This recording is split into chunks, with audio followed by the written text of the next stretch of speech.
faut que l'on respire effectivement. Anne-Christine, bonjour. On va parler de ces nouvelles mesures pour réduire la pollution automobile. Mais avant cela, peut-être revenir sur une étude qui a été réalisée par le Sénat et qui a précédé justement ces nouvelles mesures dont on a l'habitude en janvier en général. Hein. C'est vrai. Oui. On a en général un lot d'augmentation et de mesures au mois de janvier. Donc c'est une commission d'enquête qui est composée de l'ensemble des représentants politiques au Sénat et qui a publié et qui a enquêté sur la pollution de l'air et sur le coût économique et financier justement de cette pollution. Alors l'automobile n'est pas le seul responsable de la pollution. C'est vrai qu'à chaque fois qu'on parle pollution, on pense à l'automobile. Il n'y a pas que l'automobile. Il y a les transports au sens large du terme, il y a l'agriculture, il y a l'industrie, il y a aussi tout ce qui est le secteur résidentiel, que ce soit l'air d'ailleurs intérieur et extérieur, pour les voitures aussi.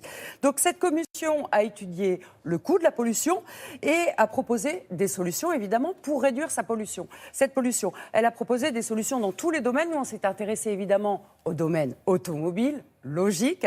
Je vous propose d'écouter les explications du président de cette commission qui est Jean-François Husson. Notre commission d'enquête avait évalué à au moins 100 milliards d'euros par an le coût économique et financier de la pollution de l'air.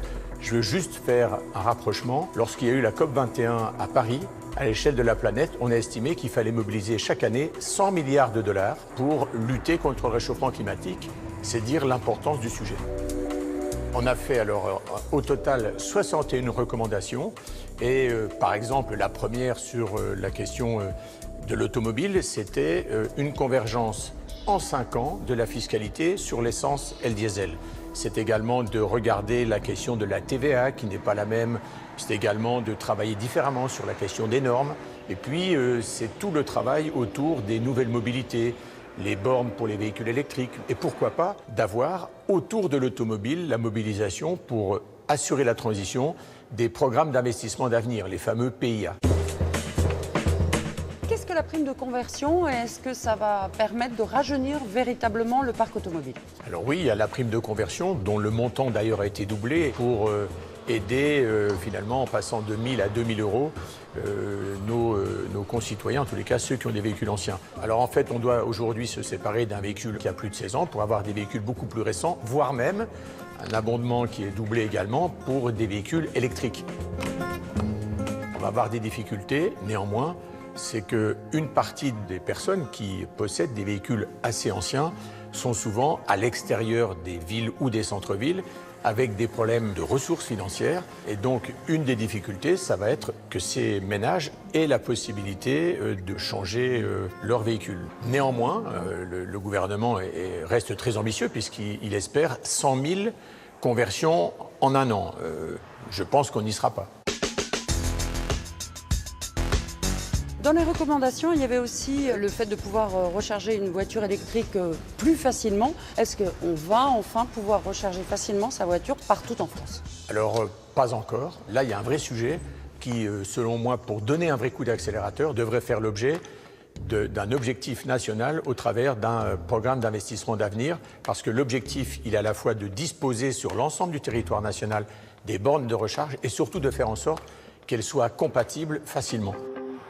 Donc il faut un dispositif simple d'utilisation, simple de compréhension, qui puisse être efficace.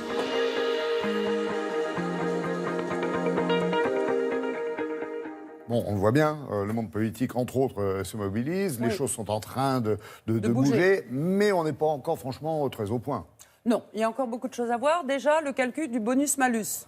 Donc, si vous avez une voiture qui émet beaucoup de CO2 et qui consomme beaucoup, vous payez un malus très important où vous pouvez éventuellement bénéficier d'un bonus.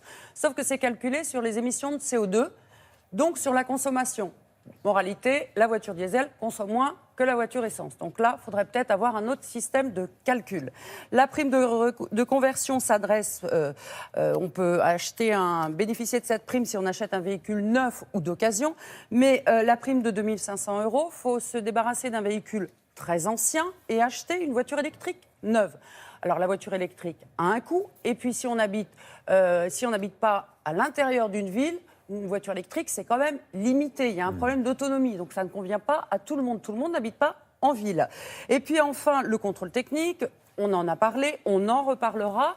Le 20 mai, il va être modifié, il va être plus sévère. Il n'y a rien sur la pollution. Merci beaucoup.